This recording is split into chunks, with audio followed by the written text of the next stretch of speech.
มาพี่น้องมื้อนี้สิมาเฮ็ดออมหมักหอยหน้าตำหมักพริกกับหมักแขงใส่ก่อน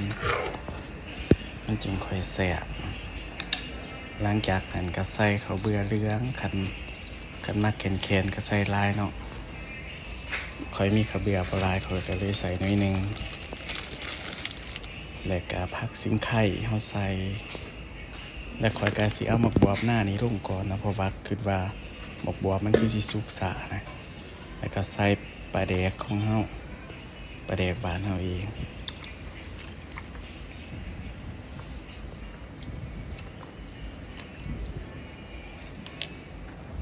ขาดบ่ได้นี่ผงนัวเนาะใส่น้อยเสียบน้อยใส่หลายเสียบหลาย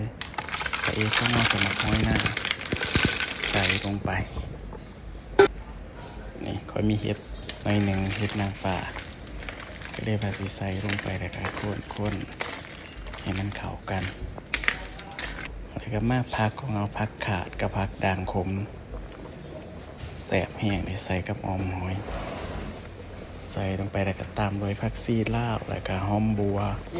ใบหอมบัวอ่อนเนาะใส่แล้วก็ข้นให้มันเข้ากันกลิ่นหอมสวยหอมบักหอยเป็นตาแสบคักอันซ้ำนี้พอดีนะผมนะอันว่าผู้ได้มาแขนคนนี้ก็สามารถเพิ่มข้าวเบื่อของเราให้ได้ร้ายกันเนาะมันจังแขนแสบแล้วคอยนี่ซ้ำนี้พอดีกิน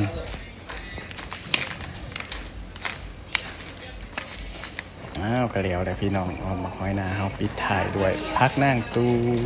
ให้หอมๆแสบๆมาเด้อกินข้าวน้ำกัน